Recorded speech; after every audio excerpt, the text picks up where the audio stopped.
estás. Ali tudo é vida, ali tudo é paz, morte e choro nunca mais, tristeza e dor nunca mais.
versículo acrescentado ao que os irmãos escolheram, eu quero convidá-los a lerem comigo Salmo 89, 15, para fazer um paralelo ao tema em apreço.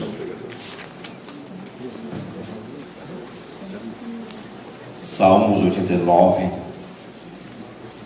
e 15, que nos diz assim: Bem-aventurado o povo que aprendeu a aclamar-te e que anda à luz da tua face, ó Senhor. E outra tradução diz: Bem-aventurado o povo que conhece o som festivo, andará, ó Senhor, na luz da tua face. Amém? Eu quero agradecer de coração o convite que me foi estendido para estarmos aqui. Um privilégio muito grande poder estar ministrando para esta igreja, em especial em comemoração ao aniversário deste coral que tanto amamos e que temos um carinho especial. Haja vista que todos os eventos que fazemos ali na sede, na Belwide, anos 70, se pudesse, estariam todos eles. E já foram alguns. Eu estava comentando ontem com o Everson.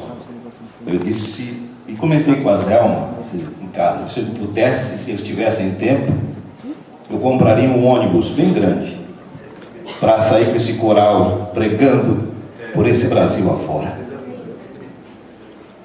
levando a palavra de Deus àqueles que não têm um prato tão rico como esta congregação tem, que tem um privilégio tão grande de ter um coro tão abençoado assim, com tanta qualidade, com tanta unção, e muitos sem ter uma oportunidade de presenciar e nem sentir isso. Então esse é o meu desejo. Quem sabe eu posso roubá-los por alguns eventos fora desse estado. E é um prazer estar aqui e rever também nosso pastor Clédio, pastor, nosso amigo João Marcineiro, longas datas, Toninho, da velha guarda, né, Toninho? Nós somos da velha guarda aqui, anos 70. Nós somos remanescentes dessa geração. Está aqui também nosso querido companheiro de viagem Israel, tá? Pastor Idomar. Deus abençoe. E em nome desses companheiros, eu quero agradecer a todos que estão aqui, nossa retaguarda, os cooperadores, obreiros, que fazem acontecer o sucesso do trabalho de Deus aqui, nesta congregação de Salete. Salete, que tanto amamos, tanto queremos bem. A minha esposa foi professora há muitos anos aqui desse colégio, hoje aposentada, né? Mas tem muitos amigos aqui, consegui fazer muitos amigos nessa igreja. Eu sempre digo, quando estou por aí, que aqui em Criciúma é a congregação que eu mais me identifico e que mais tenho apreço, porque são pessoas maduras, pessoas especiais, zelosos, que servem ao Senhor com alegria e sabem adorar ao Senhor também com alegria. Prazer rever também aqui o representante aqui da família da Lavas, né, que também estamos aqui no coro, uma das suas irmãs, né? Então a Ruth, o Rodinei, bom tê-los conosco aqui. Os demais irmãos, prazer tê-los conosco. Podeis assentar.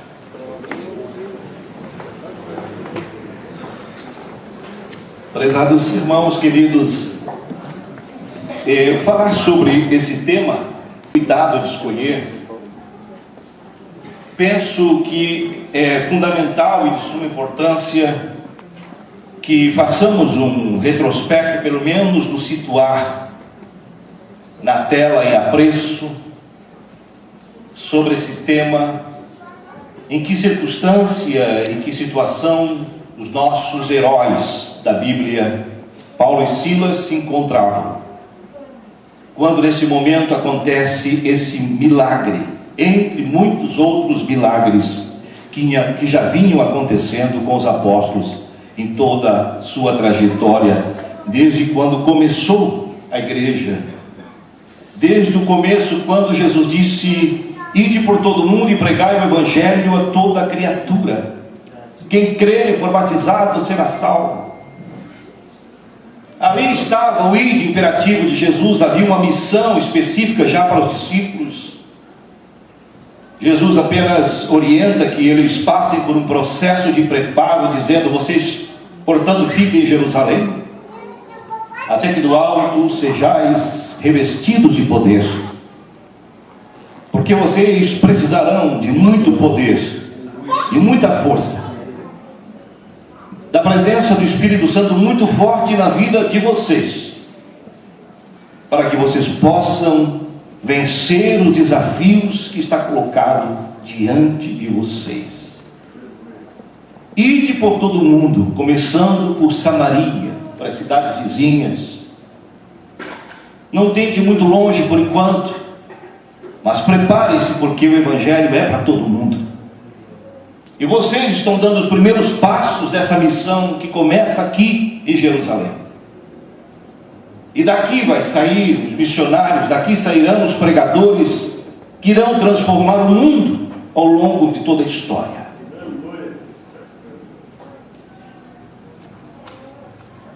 Claro que cada um teve a sua escola teológica, cada um aprendeu naquilo que foi possível, mas a maior escola recomendada por Jesus naquele momento é ficar em Jerusalém.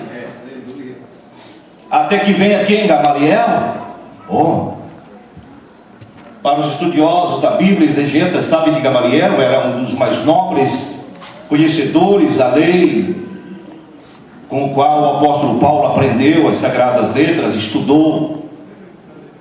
Mas não era Gamaliel que eles tinham que chamar para estar em Jerusalém.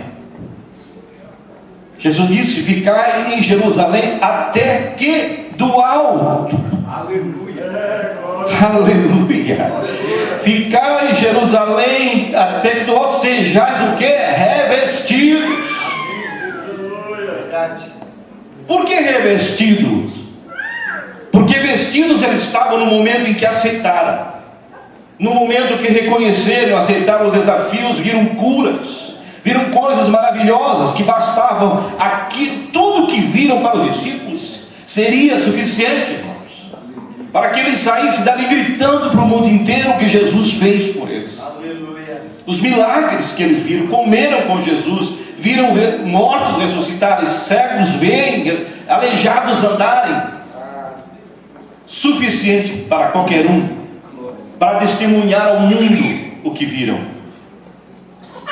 Mas a ordem era ficar em Jerusalém para o revestimento espiritual.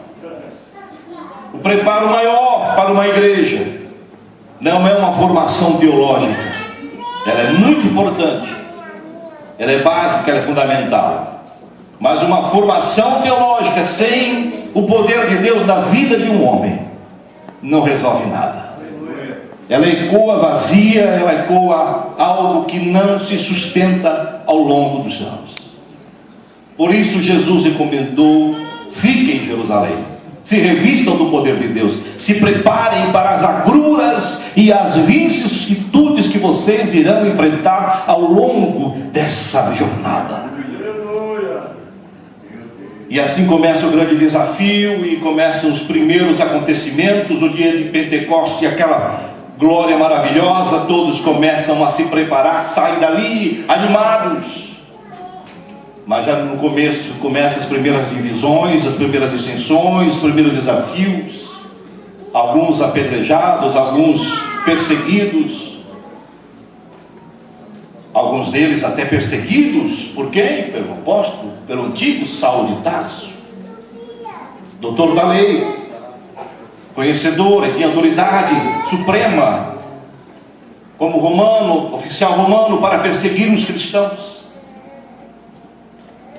Ele também foi um que consentiu na morte de Estevão e ficou com a capa de Estevão. Ele viveu esse momento, mas ele viu algo que ele não esqueceu. O que ele viu e o que ele ouviu de Estevão no momento em que estava se despedindo, que ele olha para os céus: eu olho para os céus e vejo o Filho de Deus assentado à destra do Pai. Eu tive visões, eu estou vendo o Filho do Homem. Aleluia.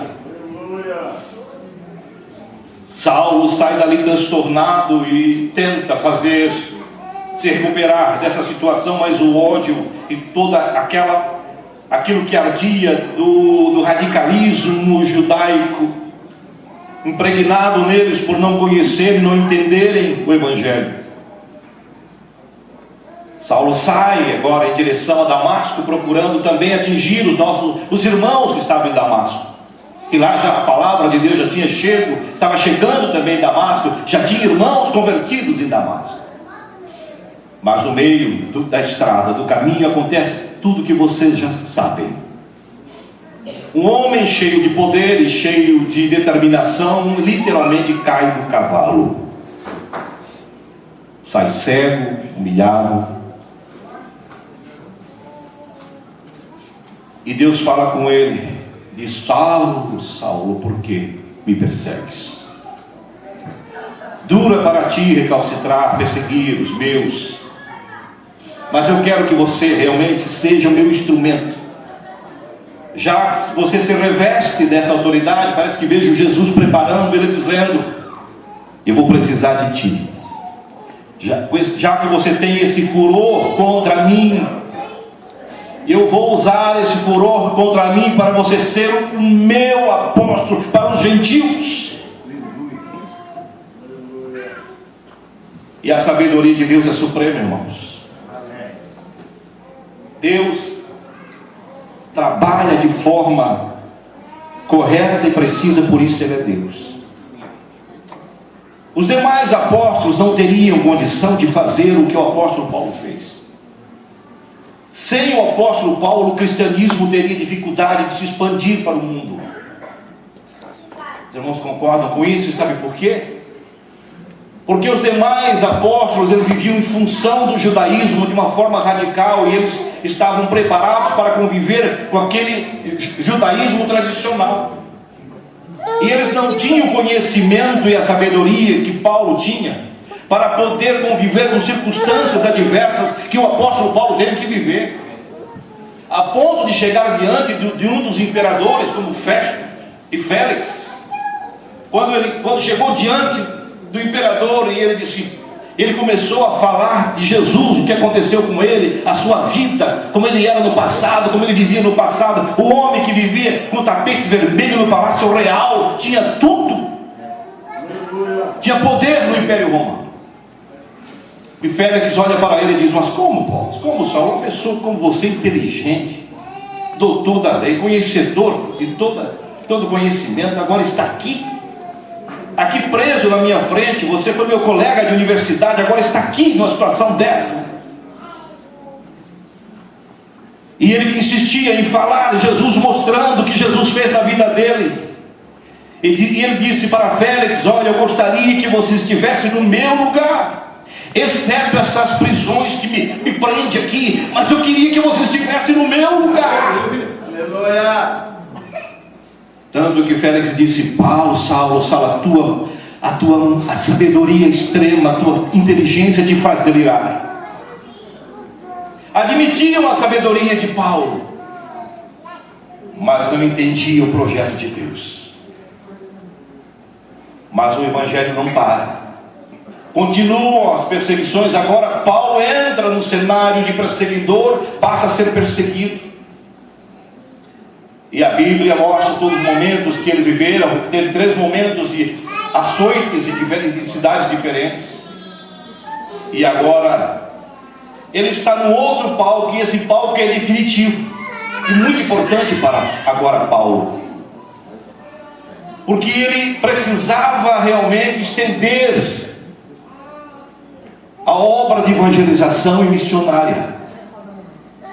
Nesse texto que os irmãos escolheram, é exatamente o palco principal, o momento exato em que a igreja se define, a missão se define como algo de expansão mundial. Porque Paulo, estrategicamente, ele sabia que ele teria que entrar na Europa. O único caminho para que o evangelho saísse de Jerusalém e daquela e toda a região, e Samaria, era entrar na Europa. E a única cidade que dava acesso à Europa era exatamente a cidade que nós sabemos, que é a cidade de Filipos. Ficava num lugar estratégico. Tudo começa dessa forma, que se discute o projeto de missão. A igreja se reúne em Jerusalém. Estão lá Pedro, Tiago, João, e eles discutem o que fazer agora para nós estendermos a obra missionária.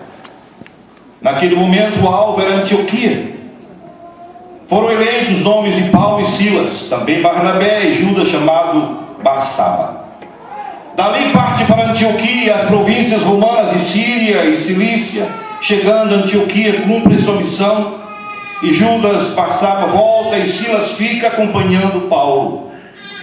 Na segunda viagem missionária ficam um tempo em Síria e Cilícia. Em Listra, Timóteo se junta a eles. Seguem passando pela Frígia, Galácia e através da Mísia. E chegam até Troade, depois passam pela Grécia e chegam a Filipos. Paulo, por influência dos demais companheiros, e os exegetas falam isso, que ele foi impulsionado, ele queria ir para a Ásia. Não Paulo especificamente, mas ele estava sendo estimulado a ir para a Ásia. Mas Deus, que trabalha da sua forma mais precisa, sabendo que para a Ásia o Evangelho sofreria muita represália, seria pior do que enfrentar a Europa. Porque até hoje os irmãos imaginam o que seria pregar o Evangelho na China, no Japão, se eles nem conheciam o caminho da Índia, que foi descoberto em 1500. Então que estratégia eles teriam para esse mundo que não conheciam tentar uma aventura dessa?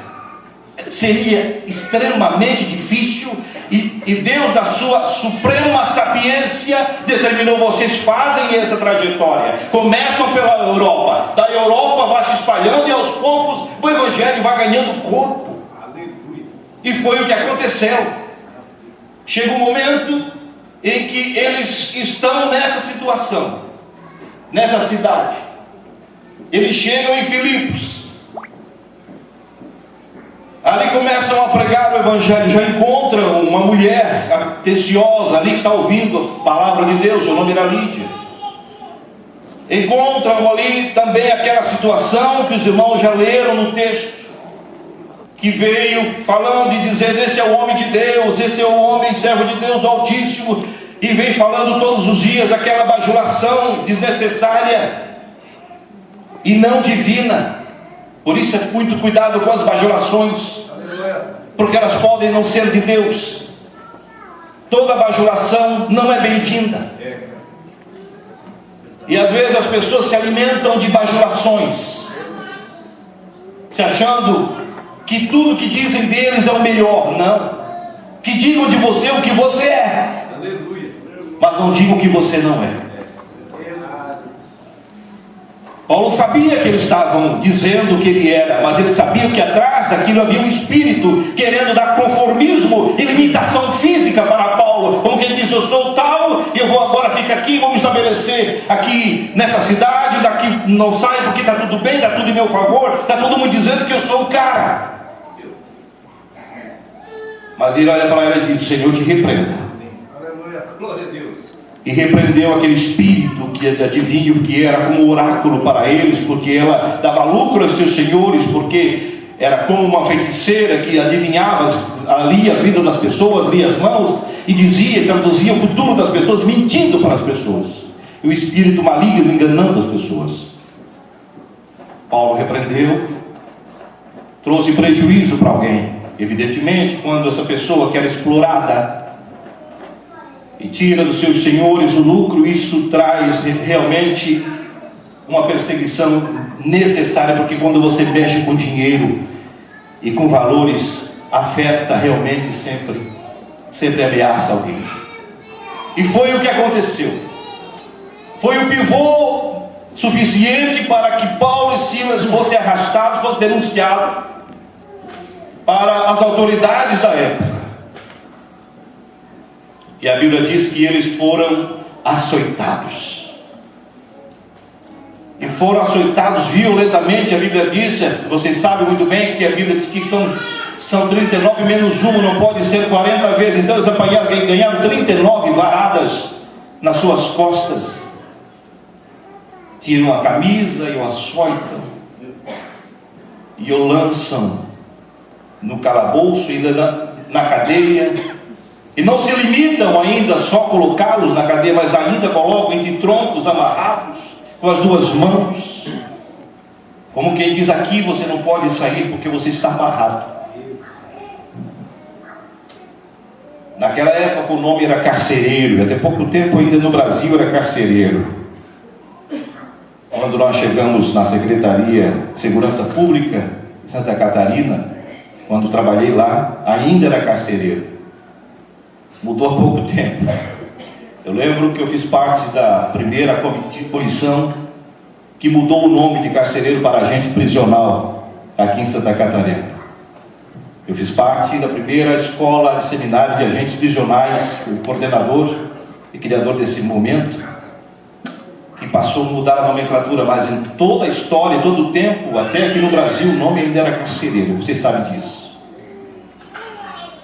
E agora, o carcereiro está ali, o funcionário público do Estado pago para cuidar deles.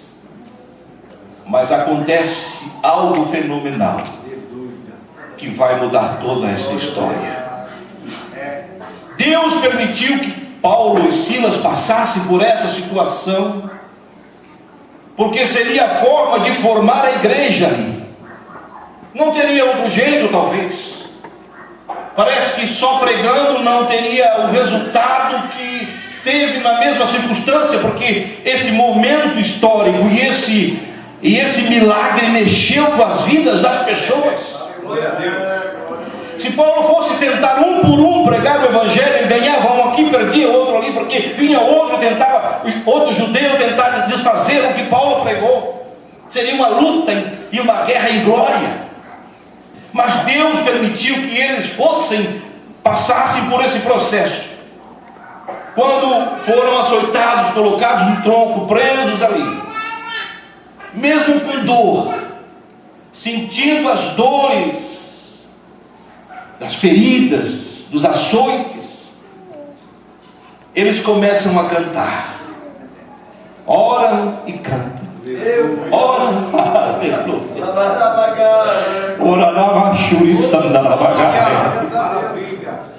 Oram e cantam, cantam e oram. Ah, se eu pudesse ouvir. Se eu pudesse ouvir aquele hino. Talvez fosse o hino 15 da harpa cristã, né? Talvez Paulo estivesse cantando o de cruz, se erigiu.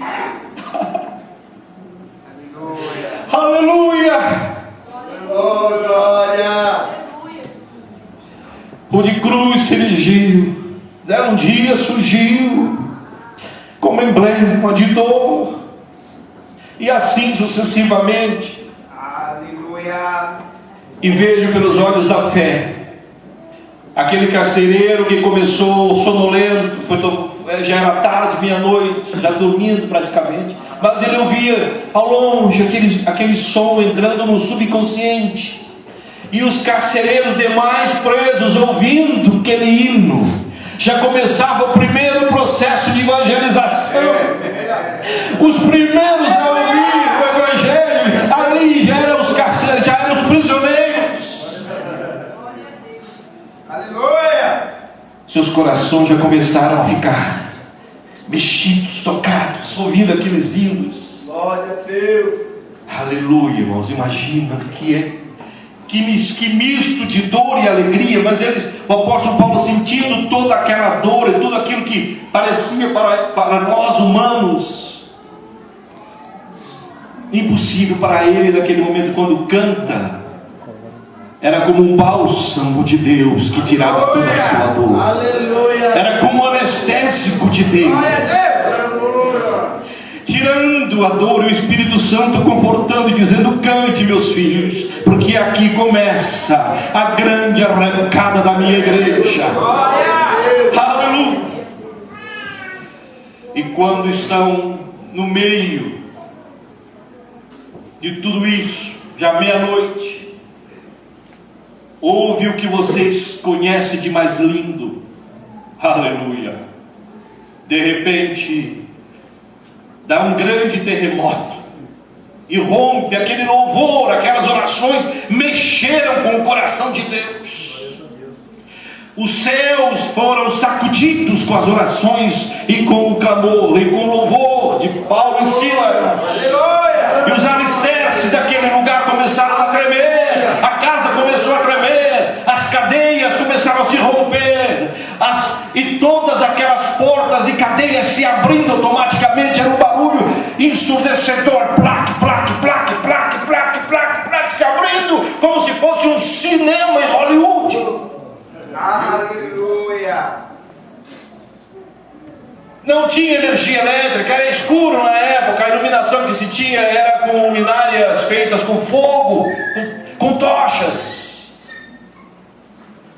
E aquele homem, quando viu que de repente aquelas portas se abriram, aquele barulho todo, aquele terremoto, acordou o carcereiro. Ele sai apavorado, gritando: o que aconteceu, o que aconteceu, o que aconteceu?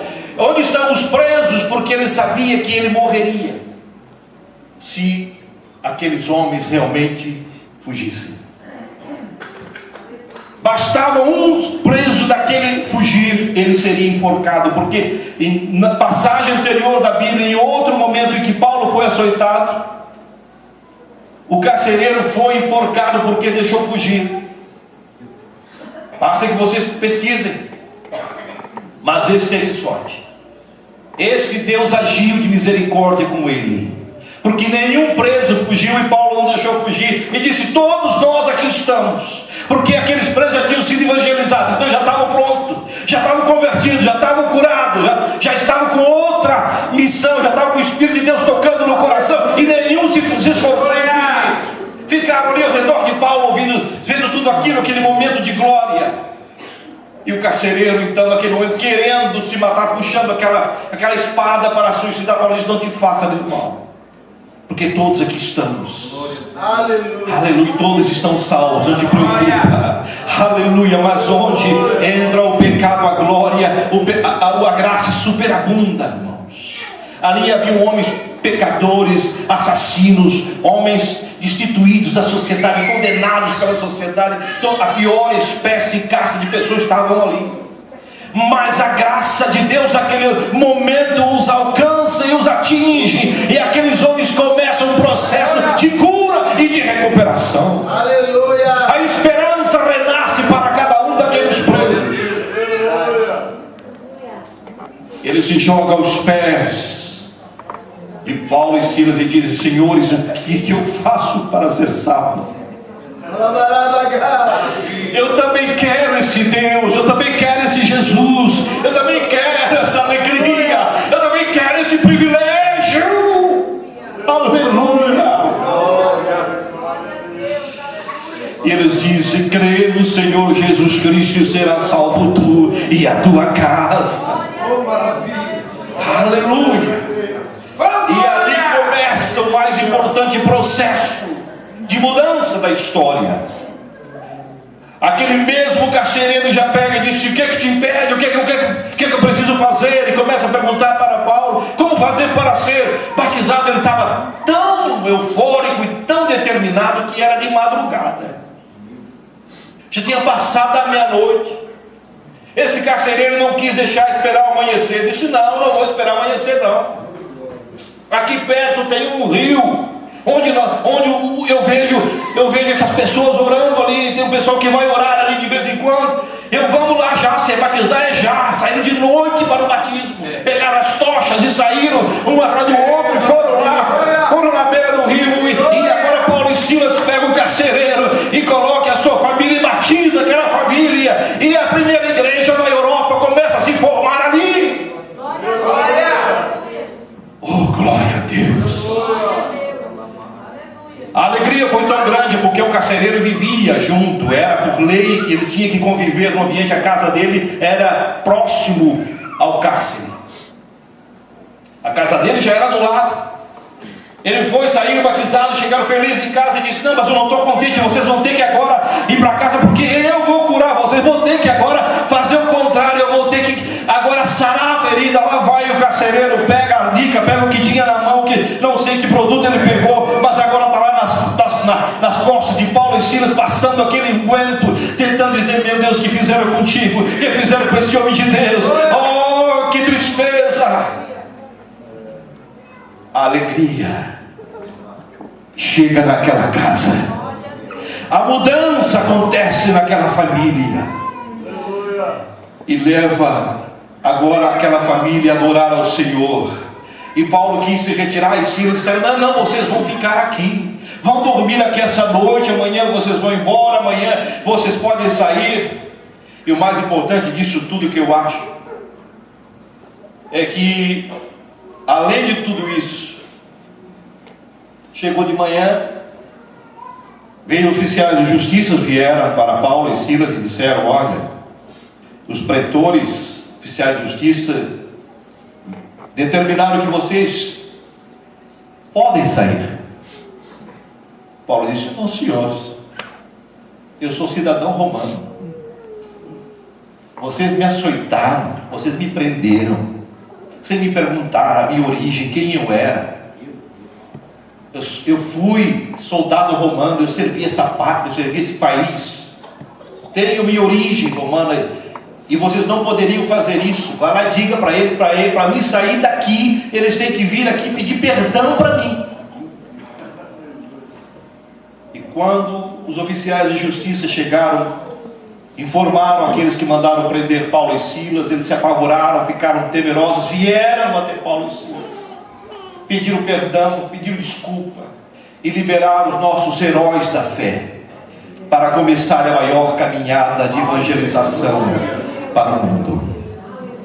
E ali começa, querida igreja, o processo mais lindo e importante para o mundo, porque se estabelece os primeiros crentes daquela igreja, o carcereiro que era de Filipos, que é da primeira cidade da Europa, que era uma cidade que fora conquistada exatamente por Filipos II, que era o pai de Alexandre o Grande.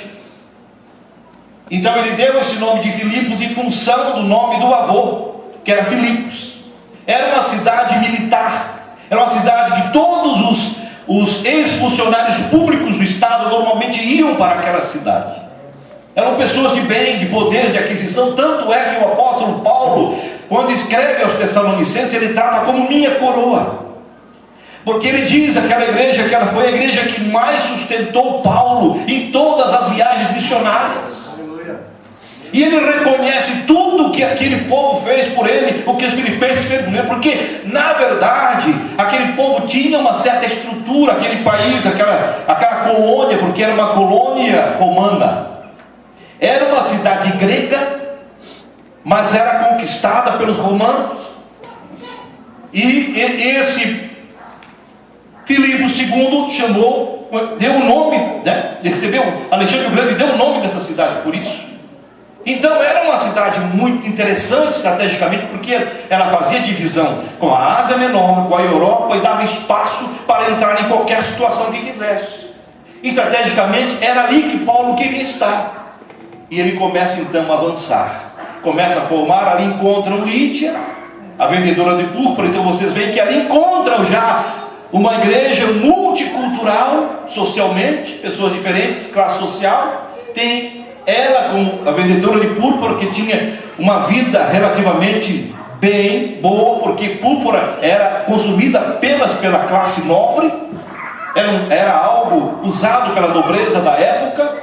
Ali tinha um carcereiro, que era um funcionário público, e tinha aqueles que se converteram, que foram chegando para aquela igreja e formaram a igreja de Filipos ao longo da história.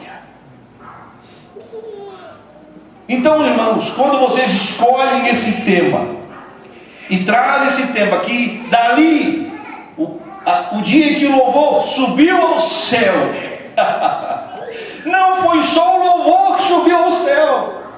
Foi o louvor, a oração e a oportunidade da evangelização para o mundo. Aleluia. Mas isso tem que considerar, acima de tudo, que ali tinha o papel do louvor e da adoração. Que é exatamente esse papel que nós estamos aqui falando nessa noite.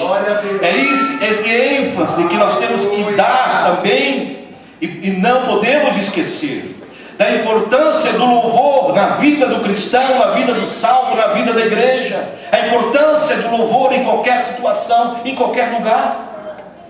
Tanto é que o salmista diz: apresentai-vos a Ele com canto, com sacrifício de canto, porque é o sacrifício de louvor que fazemos a Ele. Então o louvor é algo essencial na vida do cristão, é algo que não pode ser esquecido e menosprezado. A orquestra, o conjunto coral não pode ser algo que fica 40 ou 30 minutos antes do culto, não. Ele é o culto.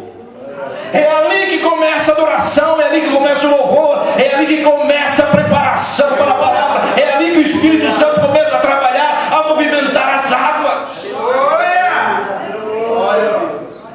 É ali que Deus usa seus filhos. É ali que o louvor se manifesta. É ali que eu vejo aqui no Nossa Senhora da Salete esse coro maravilhoso, que tem um nome maravilhoso, Orvalho de Irmão, que já escolhe, porque o orvalho tem um sentido de algo que vai descer, que desce suave, que desce macio sobre a alma, sobre o coração. Glória a Deus. Aqui no Orvalho de Irmão tem um maestro, aleluia, filho de um grande amigo meu, saudosa memória, Nereu Goulart, que ele traz o DNA desse grande homem de Deus que foi meu companheiro de luta e de batalha, que vivemos alguns anos, mais de 15 anos, pregando por essa cidade vizinha, por esse estado. Campanha Cristo, a única solução. Estava ali Nereu Goulart comigo, técnico de som, ele que instalava as barracas, ele que cuidava do transporte, cuidava de tudo. Era um homem que fazia tudo. E não tem aquela história dizendo que a árvore, que o fruto nunca longe do pé. Aí, aqui vocês têm um Samuel, que Deus deixou aqui, aleluia, trouxe para cá, porque já tem uma herança de um pai que deixou esse exemplo de vida, de luta, de determinação, aleluia, que batalhou conosco cada momento, e eu convivi cada momento de lágrima da vida dele, de luta, mas hoje descansa com o Senhor, aleluia. Nesse momento ele está lá com o Senhor, descansando nas hortas celestiais. E é isto que nós precisamos mesmo, é nos preparar para aquele dia, preparar a nossa vida, a nossa alma, para estar diante do Senhor para todo sempre.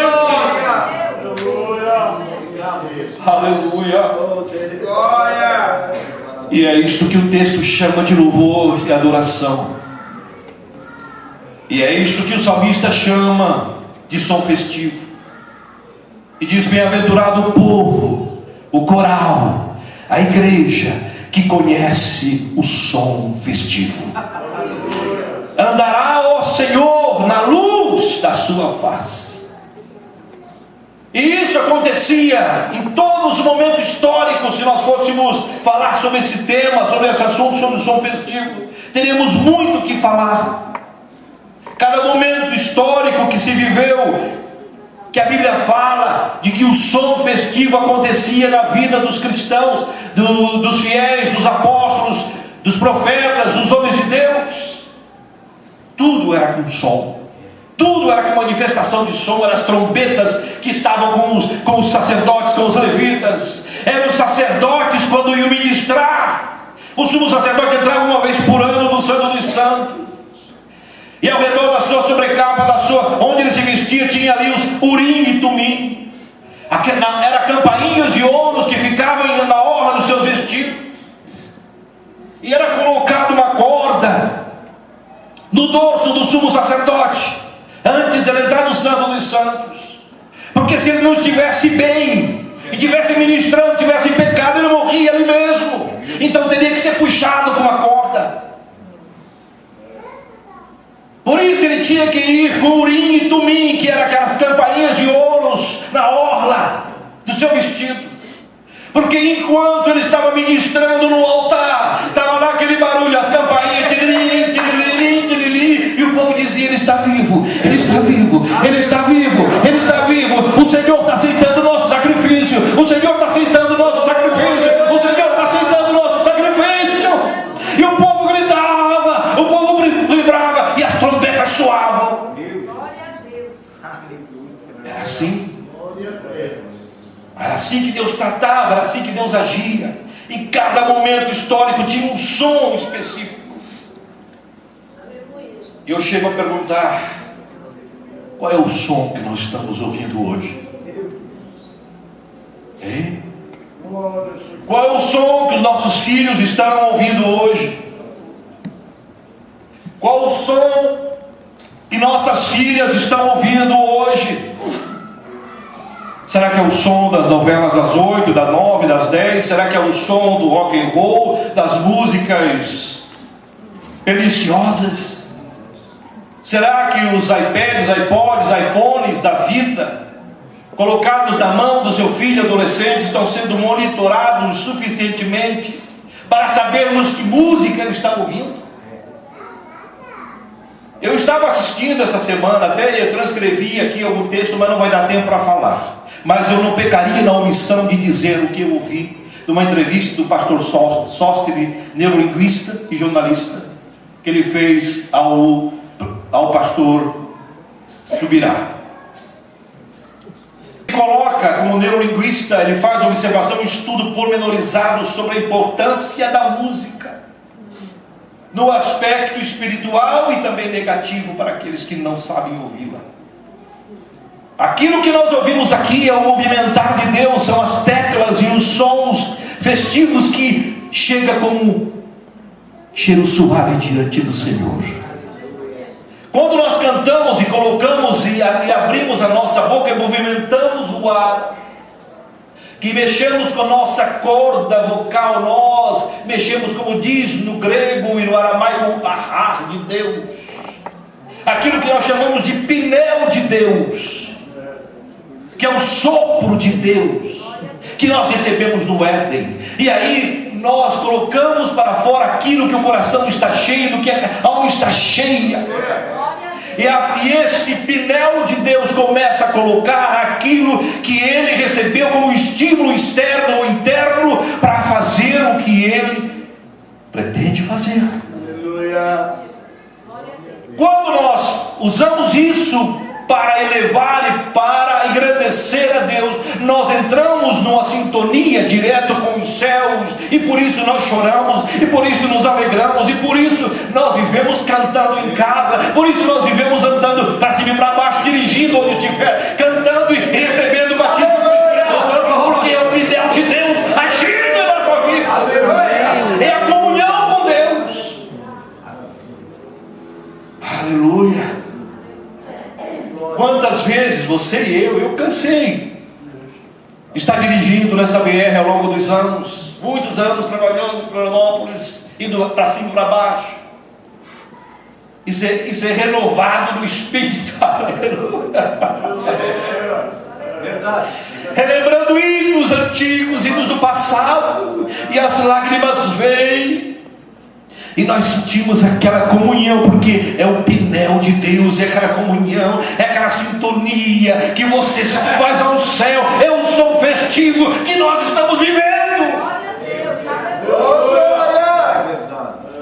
Lembra daquele corinho que diz assim: brilhando, brilhando, quero brilhar como a luz, brilhando, brilhando, quero brilhar com Jesus. Eu lembro de uma experiência que eu fui visitar uma irmã, e ela estava lá cantando esse corinho, e ela estava com bombril. limpando aquela panela, passando aquele bombril naquela panela, e ela cantava brilhando, brilhando, aleluia. E de repente o Espírito Santo tomou-nos naquele dia. Aquele corinho brilhando e brilhando virou um Pentecoste naquela casa. Aleluia! Porque quando nós queremos brilhar como para Jesus, é algo maravilhoso, é algo especial. Porque nós cantamos o que a nossa alma sente, irmãos. Ninguém diz o que não quer. As pessoas só cantam, só falam o que está no coração. Jesus disse: o homem coloca para fora o que está no seu coração. Porque do coração procede toda a vida. A nossa vida procede do coração. Do que o coração está cheio, a boca fala, não é assim que diz o verbo, nosso ditado comum. E agora, ainda, para nossa infelicidade, cuidado, outros pesquisadores nos mostraram, eu vi um podcast muito interessante esses dias, um debate entre pesquisadores neurolinguistas de música, que diz que determinados tons usados em rock and roll e shows aí que tem aí mundano, com droga e festa rave por aí, tem tons específicos para invocar demônios. Tem tipo de música que eles já sabem, que pode colocar lá, o DJ já sabe a hora, tá na hora, aí já bota aquela música, que é aquela música que traz os demônios para perto, e já invoca diretamente o inferno. Então aí está a nossa grande responsabilidade como igreja, de nós estarmos cada vez mais valorizando isso que vocês têm aqui, esse coral, essa igreja que louva, que enaltece o nome do Senhor, essa igreja que conhece o som festivo. Aleluia! Quem conhece o som festivo andará, ó Senhor, na luz da tua face. Isso faz recordar, e para encerrar, Jesus chegando na grande festa do Pentecostes. Ele não estava muito interessado aí, mas ali era aquela festa que durava 7 semanas. Vários bois eram sacrificados naquele período. Animais eram demolados e imolados, melhor dizendo. E o sacrifício feito eles viviam em tendas. Ficaram 7 dias direto adorando. E perguntaram para Jesus se ele ia. Ele disse: não, vocês vão porque eu vou ficar. Vai chegar depois. Jesus não quis estar no começo da festa. E a Bíblia diz que no último dia, por isso que eu gosto do último dia, viu? Hoje é o último dia, mas é o dia que o Senhor vai estar aqui também, para nos incentivar a continuarmos esta obra tão gloriosa. Aleluia! Estando ele ali, olhando de longe, o sumo sacerdote diz a palavra de Deus, e os exegetas que estudam, o sacerdote ele passava no tanque de Siloé, pegava um balde de ouro, pegava aquela água no tanque de Siloé, eles davam, nós tivemos lá naquele irmão, nós vimos isso lá, e dava a volta no monte do templo 2 vezes com aquele balde cheio de água tirado do tanque de Siloé. Havia uma calha chamada calha de prata, que era despejada água que ia em direção ao rio, que ficava mais abaixo, Rio Cedron, que agora está seco. Nós vimos que está seco o Rio Cedron, porque nem mais sacrifício é feito lá. Então, no momento em que o sacerdote pegava a água, o balde, e circulava com aquela água espargindo por todos os lugares, até chegar na calha, o povo começava a ficar atento e observando o que ia acontecer, e os flautistas, os instrumentistas, os levitas se preparando para o momento único e decisivo de louvar e agradecer a Deus pela colheita que teria no ano seguinte, agradecimento a Deus, pedir que Deus honrasse os próximos anos de colheita na vida deles. E diz a palavra de Deus que quando estavam já no finalzinho da festa, e que o sacerdote pega a água e ia colocar na calha de prata, a água, quando ia derramar a água sobre a calha de prata, Jesus chega e se apresenta no meio, do nada, e diz: quem tem sede, vem a mim e beba. Quem crê em mim, como diz as Escrituras, rios de água viva correrão do seu ventre. Aleluia. E começou um barulho só, e ali estavam os discípulos e vieram ao redor dele, e começou uma grande glória. Isso dizia ele do Espírito que haviam de receber, porque este é o som que esta igreja quer continuar ouvindo. Esse é o som que a igreja quer continuar ouvindo, o som do Espírito Santo, o som do Pentecoste. Vamos se pôr de pé. Aleluia. Bem-aventurado, igreja, bem-aventurado o povo, bem-aventurado o coro, bem-aventurado o cantor, bem-aventurado o irmão, bem-aventurado a irmã, bem-aventurado todos nós que estamos ouvindo o som festivo. Eu me preocupo muito, irmãos, em nossa longa trajetória de fé. Ontem nós éramos jovens na Assembleia de Deus. Eu nasci no berço evangélico. Com 8 anos de idade eu fui batizado com o Espírito Santo. Aleluia. Lá numa congregação chamada Rio Fiorita, Siderópolis.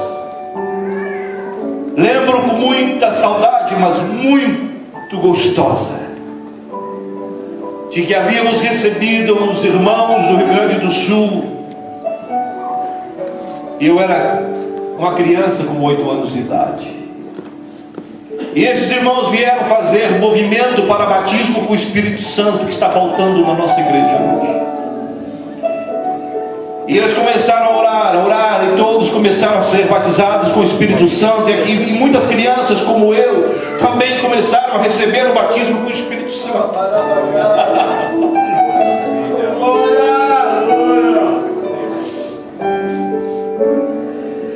E aquilo, irmãos, foi tão forte para mim.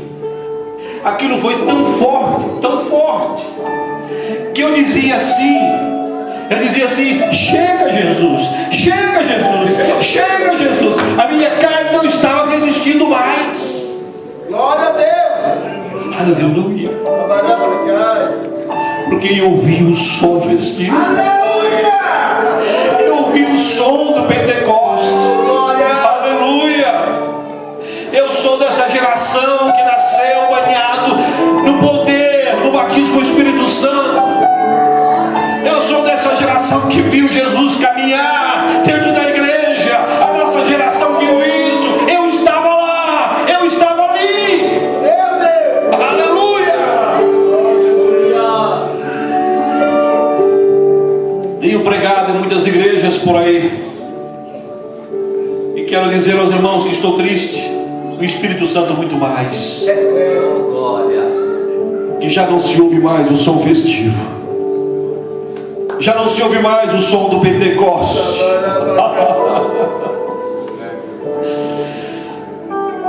E que estavam todos ali reunidos naquele dia, quando Jesus mandou, e veio um som, o som veemente que encheu toda a casa. Aleluia. Ouviram? Foi o som. O som que encheu toda a casa. E todos foram cheios do Espírito Santo. Graças a Deus que nós temos um coral Orvalho de Irmão para continuar ouvindo o som dos céus, nos preparando para ouvirmos um som único e definitivo, irmãos, que é o som da última trombeta. Quem quer ouvir? Aleluia. Aleluia, será glorioso. Aleluia. Os anjos já estão treinando, já estão começando. De uma hora para outra nós ouviremos dos céus, aleluia, as trombetas de Deus ecoarem os céus.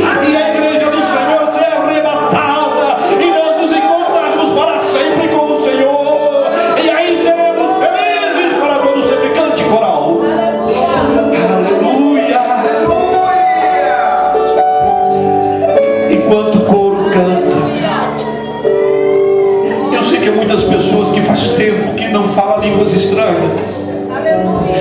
Eu sei que há muita gente que está vivendo num rio raso, vazio, raso. E o raso é perigoso, irmãos. O raso, você pode não ter força suficiente para vencer o mundo que estamos vivendo. Daqui para frente será pior. Aleluia. E quando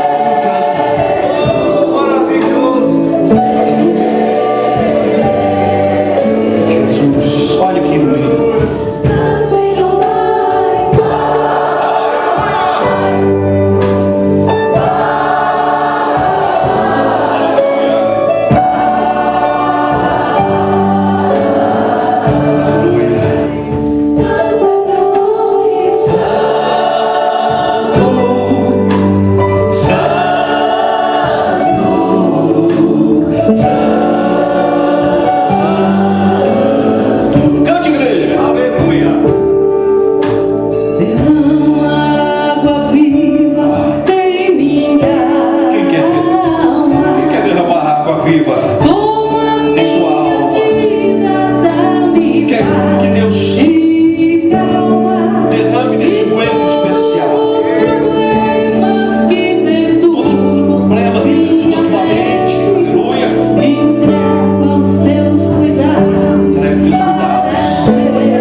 Glória a Deus.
momento, porque vocês serão sacerdotes nesta noite, juntamente com toda essa igreja que aqui está na retaguarda. Vocês estarão estendendo as mãos aqui com todos nós para este coro, irmã, esse coro maravilhoso que Deus tem levantado aqui. Nós vamos interceder pela vida deles, pela família deles, pelos filhos e netos que os têm. E cada um deles serão abençoados de forma extraordinária, porque Deus ama os seus levitas e seus salmistas.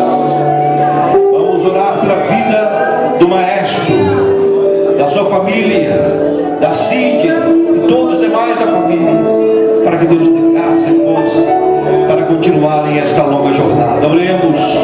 Pai celestial, em nome do Senhor Jesus, ouvimos a tua palavra, Senhor, e a tua palavra não volta vazia. Esta igreja aqui, Senhor, Nossa Senhora da Salete, é uma igreja privilegiada, Senhor, que tem este coro, Senhor, e cujo nome já representa algo de especial e maravilhoso, que é o orvalho de Hermon, que desce de forma suave para curar as feridas e todas as agruras das vidas daqueles que ouvem. Teus filhos, tuas filhas têm sido instrumento com suas vozes de louvor e adoração para a tua igreja, Senhor, com forma de sacerdócio. Pedimos, Senhor, que tu uses cada vez mais, que tu unja cada vez mais as cordas vocais desses musicistas, que sejam abençoados poderosamente, e que tu possas dar ânimo, que não deixe que o desânimo em algum momento seja, Senhor, um tropeço para que algum deles desista, mas que eles sejam protagonistas de um movimento cada vez mais forte de louvor e adoração do teu povo nesses últimos dias. Que os seus louvores, Senhor, adoração cada vez mais convençam corações aflitos a buscarem a tua glória e o teu poder. Pai, nós louvamos pela vida dos teus filhos, nós louvamos, Senhor, pela vida deles. Nós abençoamos também a igreja, Senhor, que está aqui nesta localidade da Senhora da Salete, cada membro desta igreja, cada filho, cada filha, o pastor Clédio, o Senhor, os seus pastores auxiliares, o marceneiro, os demais obreiros que aqui estão, sejam abençoados no nome do Senhor Jesus. Deus abençoe cada um deles, ó Pai, e sejam cada vez mais renovados em graça e poder. Nós abençoamos a todos e declaramos a vitória, a bênção e agradecimento. Em nome de Jesus. Deus nos abençoe. Muito obrigado. Deus conforte os corações. Em nome do Senhor Jesus. Amém. Amém, querida igreja. Graças a Deus por essa mensagem. Eu tenho certeza que essa palavra tem achado guarida em teus corações. Amados queridos irmãos, mediante essa mensagem que foi pregada,